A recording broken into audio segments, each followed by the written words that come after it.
Of all the financial titans and philanthropists of the 20th century, none are more complex or mysterious than George Soros. Like Carnegie, J.P. Morgan, and the Rockefellers, he amassed billions through ruthless business decisions, only to turn around and give away most of his fortune to advance his own personal philosophy. He can move world financial markets simply by voicing an opinion, or destabilize a government by buying and selling its currency. He also pledged more aid last year to help people in Russia than the U.S. government did. But now George Soros is worried. He thinks the global economy is coming apart at the seams and that the world needs to be protected from people like George Soros. We may now think that everything is fine, but the fact is that the system is broke and it needs fixing. What you're doing is asking some form of regulation to protect the world against you. Well, I am a player, and I think all players should be regulated. There have to be rules of the game. Take 81,000 to buy. Buy 48,000. Buy him 69,000 YUM. Right now, his Quantum Group hedge fund moves $14 billion of rich investors' money around the world every day, looking for profits and answering to no one. Soros makes huge bets on whole countries and economies. Last year, when he saw cracks in the Asia boom, he began selling the currency in Thailand. Traders in Hong Kong followed suit, triggering a financial crisis that plunged much of Asia into a depression. In the last 2 years, you've been blamed for financial collapse of Thailand, Malaysia, Indonesia, Japan, and Russia. Yeah, all of the above. All of the above. Yeah. Are you that powerful? No, I think there's a great misunderstanding. The Prime Minister of Malaysia said that the region spent 40 years trying to build up its economy, and along comes a moron like Soros with a lot of money, and it's all over. He called you a criminal. It's easier for him to blame an outside force than to admit that they were mismanaging their economy and their currency. The French finance minister talked about hanging speculators from lampposts. Soros says the Asian currencies would have collapsed even if he hadn't been in the market. They were overvalued. He says people tend to follow his lead because he's been so successful. I think that I've been blamed for everything. I am basically there to make money. I cannot and do not look at the social consequences of what I do. This man is a carnivore of the first order. Jim Grant is the editor of Grant's Interest Rate Observer and one of Wall Street's most respected analysts. He never tires of watching Soros, in part because of the huge bets he's willing to place on his hunches. He has always amazed the people he's worked with at his audacity and his willingness to back up his commitments with enormous sums of money. It causes the blood to drain from ordinary mortals' faces. Like risking $2 billion in Russia. When the Russian market began falling apart in August, Soros was the country's single largest investor. He called the U.S. Treasury and asked Uncle Sam for $7 billion to prop up the ruble. When U.S. officials failed to intervene, Soros wrote a letter to the Financial Times of London saying he thought the Russian currency should be devalued by as much as 25%. A few words from Soros were enough to cause panic selling that fueled the crash. What's it like to have a statement that you make have such serious, grievous consequences? I mean, you can, it looks to me like in a number of situations, you can take a position against a currency or make a statement, and the whole country falls apart. Well, it's a tremendous sense of responsibility, actually. And it's also a humbling experience because I am actually trying to do the right thing, and sometimes what I do has an unintended negative consequence, as it did in Russia. For both the Russian middle class and for Soros, who lost his $2 billion. Whatever his motivations, no one can accuse him of greed. He's backed away from the day-to-day operation of his businesses and is giving away his billions now with the same determination that he made them in places like Haiti, a country that has less money in the bank than he does. Last month, he brought the First Lady with him for a look at some of the projects his foundation is funding. This is Mr. George Soros, and he's going to be helping the hospital. This year, Soros plans to give away almost $500 million around the world. In Bosnia, when the water supply to Sarajevo was cut off at the height of the siege, it was Soros who wrote a check to jury-rig a pipeline through an abandoned highway tunnel. $5 million up front can be more valuable than $50 million a year or two later. Ambassador Richard Holbrooke brokered the peace in Bosnia. At one point, after the Dayton peace agreements in Bosnia in 1995, for a considerable period of time, George had given more money to implement the peace agreements than the U.S. government had. He just could move that fast. In Russia, he pledged $100 million to help scientists who might otherwise have sold their expertise to bidders like Iran or Iraq. In Eastern Europe, he's educated a new generation. And in Ukraine, he spent millions retraining the old Soviet military. At the center of George Soros, there's an inherent contradiction. Which is? Which is, on one hand, you're the capitalist who does not care about the social consequences of his act, and on the other hand, you are a philanthropist who cares only about social consequences. How do you resolve the two? Recognizing that as a competitor, I've got to compete to win.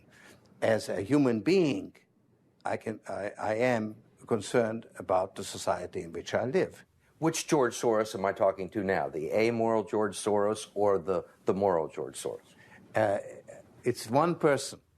It's one person who at one time engages in amoral activities and at the rest of the time tries to be moral. To understand the complexities and contradictions in his personality, you have to go back to the very beginning, to Budapest, where George Soros was born 68 years ago to parents who were wealthy, well-educated, and Jewish. When the Nazis occupied Budapest in 1944, George Soros' father was a successful lawyer. He lived on an island in the Danube and liked to commute to work in a rowboat. But knowing there were problems ahead for the Jews, he decided to split his family up. He bought them forged papers, and he bribed a government official to take 14-year-old George Soros in and swear that he was his Christian godson. But survival carried a heavy price tag. While hundreds of thousands of Hungarian Jews were being shipped off to the death camps, George Soros accompanied his phony godfather on his appointed rounds, confiscating property from the Jews. These are pictures from 1944 of what happened to George Soros' friends and neighbors. You're a Hungarian Jew who escaped the Holocaust by posing as a Christian. Right. And you watched lots of people get shipped off to the death camps. Right. I was 14 years old. And I would say that that's when my character was made. In what way? That one should think ahead, one should understand and anticipate events, and one is threatened. It was a tremendous threat of evil. I mean, it was a very personal experience of evil. My understanding is that you went out with this protector of yours who swore that you were his adopted godson. Yes, yes.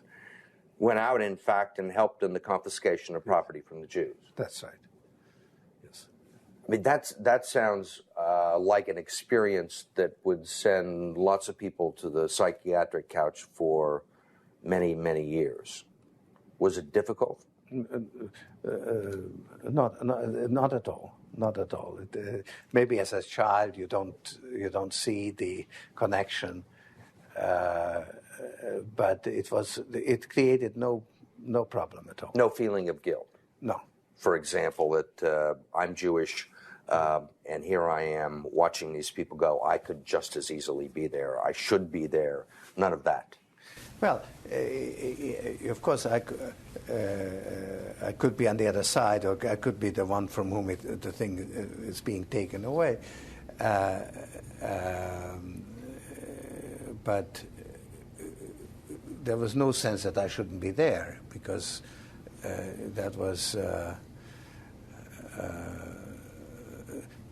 well, actually, funny way, it's just like in markets, that if I weren't there, of course I wasn't doing it, but somebody else would be taking it away anyhow. In other words, whether I was there or not, I was only a spectator.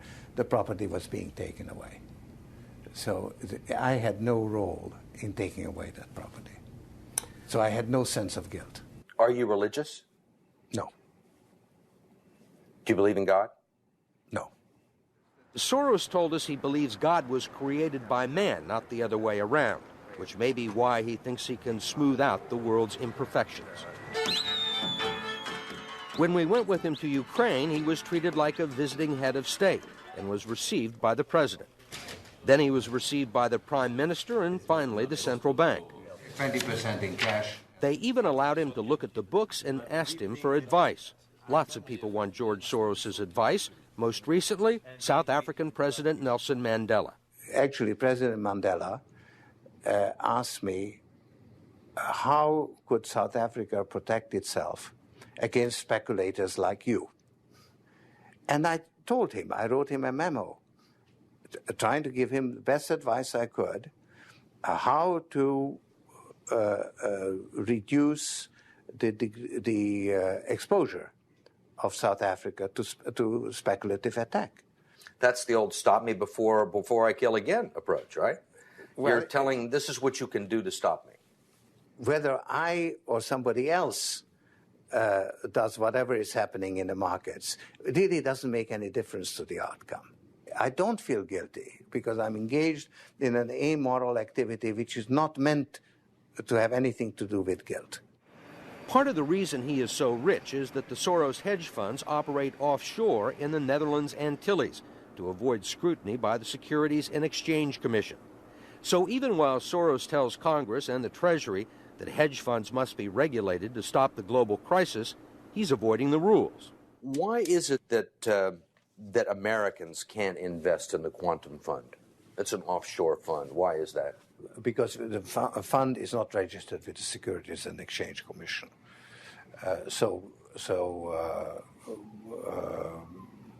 We are not licensed to do business in the United States. That's right. Because? Because we are not registered with the Securities and Exchange Commission. Because we find it more convenient to operate without it. So in some ways it's to escape regulation. Yeah, that's right. But you've been sitting here talking about the need for regulation. Yes, and whatever regulations are imposed, we will obey. We already conform to everything. If the beneficiaries of Soros's billions do not understand the intricacies of SEC rules and offshore hedge funds, they do understand what he's done for them. The president of Haiti is reading his new book, The Crisis of Global Capitalism, and so is President Clinton. Will all the attention spoil George Soros? George Soros, in a way, is Donald Trump without the humility. One of your money manager told us that George really does think he's a god. I mean, if you think that you're God and you go into financial markets, you're bound to come out broke. So the fact that I'm not broke shows that I don't believe that I'm God.